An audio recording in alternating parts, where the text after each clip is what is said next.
Salam guys yang terkasih di dalam Tuhan Yesus Kristus. Salam jumpa kembali dengan pusat artikel media rohani Parakletos. Pada saat ini pembacaan artikel rohani dengan judul Prakemerdekaan Part 2, menyamakan persepsi.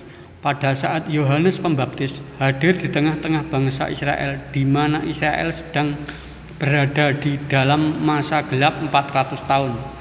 Mengapa disebut masa gelap? Karena Tuhan Allah tidak mengutus nabinya sama sekali. Hal itu adalah sudah bisa dibayangkan dan digambarkan bagaimana kehidupan waktu itu, baik secara ekonomi, sosial, politik, budaya, serta kehidupan religiusnya. Ibarat anak ayam sudah kehilangan induknya, dan ibarat sapu lidi sudah kehilangan pengikatnya atau suhnya. Dengan kata lain, sapu itu akan tercerai-berai. Demikian juga dengan kehidupan bangsa Israel. Hidup mereka juga tercerai-berai.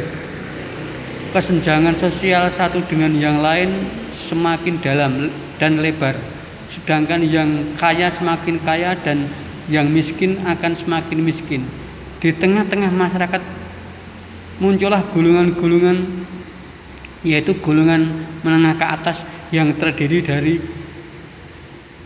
para pemimpin agama Yahudi yang menonjol waktu itu dari golongan kaum Farisi dan kaum Saduki. Orang-orang yang ada di lingkungan istana Raja Herodes dan orang kaya yang lainnya. Sedangkan golongan yang kedua adalah golongan yang terdiri dari rakyat jelata dan tingkat ekonominya menengah ke bawah, yang didominasi oleh kaum petani miskin, buruh, pencari kayu bakar, pencari bulir gandum, para nelayan, dan yang lainnya. Ketidakharmonisan antara pemimpin bangsa Israel dengan rakyatnya dimanfaatkan dengan baik oleh bangsa-bangsa imperialis seperti bangsa Yunani dan Romawi yang secara bergantian menjajah Israel. Sedangkan para pemimpinnya sibuk mencari popularitas dan sibuk pencitraan, sehingga wajar apabila Israel menjadi bangsa yang rapuh dan sangat mudah dikuasai oleh bangsa asing. Para pemimpin bangsa Israel gemar berdoa dengan keras di lorong-lorong, di jalan tikungan jalan, dan di pintu gerbang bait Allah, di pasar-pasar dan tempat strategis yang lainnya, dengan tujuan supaya mereka bisa terlihat agamis oleh banyak orang. Mereka juga kagum dan mengatakan bahwa pemimpin agama Yahudi itu orang saleh, kudus, dan mendapatkan pujian serta sanjungan yang lainnya. Sedangkan penegakan hukum pada waktu itu selalu tajam ke bawah dan tumpul ke atas. Jika ada rakyatnya yang melakukan kesalahan tanpa diinvestigasi terlebih dahulu sehingga menemukan data dan faktanya, itu benar atau tidak, tetapi langsung ditersangkakan dan lalu segera menjatuhkan vonis bersalah dan langsung dihukum. Namun sebaliknya, apabila ada dari antara mereka itu melakukan kesalahan melawan hukum acara sidang perkara di pengadilan, tidak ditegakkan dengan baik dan benar atau tidak diberlakukan, mereka menganggap bahwa dirinya yang paling benar, paling kudus dan sebagainya, sehingga kebal terhadap hukum Allah dan manusia. Mereka tidak sadar bahwa kesombongan dan kecongkakan itu sangat dibenci oleh Tuhan Allah.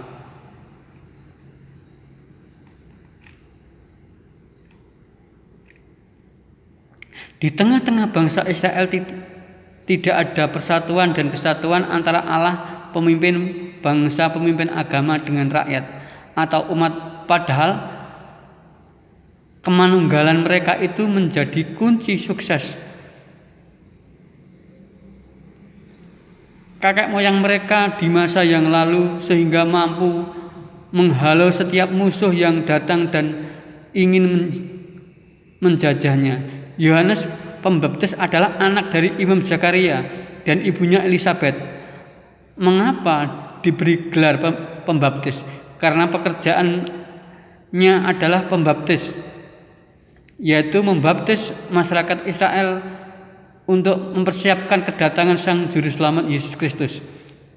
Keberadaan di dunia ini dengan tujuan untuk mendahului Yesus supaya memberitahu bangsa Israel yang belum tahu, menyadarkan bangsa Israel yang belum sadar bahwa Mesias yang dijanjikan oleh Allah dalam Alkitab, Taurat dan kitab para nabi akan datang dalam diri Yesus yang bergelar Kristus, lalu bergerak menyerahkan pertobatan di padang gurun dan melakukan pembaptisan kepada masyarakat Israel yang mau dan sudah bertobat. Di dalam kerja-kerjanya ia mempunyai ciri khas dengan identitas yang berbeda dengan kebanyakan orang. Yohanes Pembaptis berjubahkan bulu unta, berikat pinggangan kulit, makan belalang dan minumnya madu hutan. Apa yang menjadi aktivitasnya telah terlebih dahulu dinubuatkan oleh Nabi Yesaya. Aku akan menyuruh utusanku mendahului engkau. Kata mendahului artinya dia harus datang daripadanya terlebih dahulu. Apa tujuan dari Tuhan Allah mengutusnya mendahului Yesus? Tidak lain dan tidak bukan supaya mempersiapkan jalan baginya seperti firman Tuhan di bawah ini. Ia akan mempersiapkan jalan bagimu. Apa tujuannya? Membuat bangsa Israel melakukan pertobatan. Karena selama ini mereka banyak sekali melakukan dosa dan bertindak yang membuat Allah tidak berkenan, lalu menyembunyikan diri dari umat Israel. Karena dosa yang terlalu berat yang menjadikan Allah tidak mengutus nabinya. Atas dasar itulah maka dia menganggap penting kehadiran Yohanes Pembaptis untuk mendahului Yesus.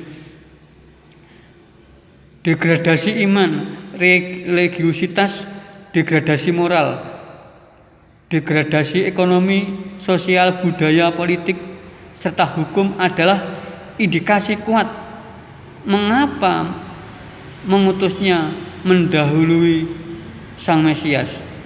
Mempersiapkan jalan bagi kehadirannya Juru Selamat adalah kerja-kerja yang terpokok yang harus diselesaikan. Pekerjaan Yohanes Pembaptis di dalam mempersiapkan jalan untuk Tuhan sungguh sangat berat, sebab ia berada di tengah-tengah masyarakat yang penuh dengan kebohongan, kemunafikan, suam-suam kuku, dan situasi tersebut hampir sama dengan semasa Nuh hidup dan keinginan Allah untuk menghukum mereka dengan air bah. Sementara tugas Yohanes adalah sebaliknya, yaitu menjadikan bangsa Israel bertobat kepada Tuhan Allah, sehingga pada saat Yesus datang mereka sudah tahu dan mengenalnya sebagai Tuhan dan Juru Selamat. Kerja-kerja yang Yohanes Pembaptis laksanakan pada waktu itu apakah masih relevan apabila dikerjakan oleh para pengikut Kristus di zaman ini? Tentu saja kerja-kerjanya sampai kapanpun selalu bisa dilakukan, bahkan wajib dilakukan oleh orang percaya, walaupun tidak memakai pakaian yang sama, ikat pinggang dengan bahan baku sama, makanan dan minuman juga tidak sama. Pada prinsipnya kerja-kerja Yohanes Pembaptis untuk menyuruhkan pertobatan setelah bertobat lalu melakukan pembaptisan, pertobatan kepada Tuhan Allah tetap akan terus berlaku sampai Maranatha. Hanya bedanya pasca kelahiran, penyaliban, kematian dan kebangkitan Kristus, pembaptisan hanya bagi seorang yang telah mengaku bahwa Yesus Kristus adalah Tuhan dan Juru Selamat. Sebab dengan hal itu yang dijadikan dasar utama kita sebagai para pengikut Kristus dalam melakukan pekerjaannya. Karena situasi dan kondisi baik ekonomi, sosial, budaya, politik, dan religius hampir sama. Oleh karena itu, kita harus tetap berani melakukan penyadaran dengan cara memberi tahu yang belum tahu, menyadarkan yang belum sadar bahwa Yesus adalah Tuhan dan Juru Selamat. Namun yang tidak boleh kita lupakan, harus bekerja dengan cerdik seperti ular dan tulus seperti merpati. Kuasa Roh Kudus dan kuasa kebenaran firman yang akan menolong. Amin dan bersambung.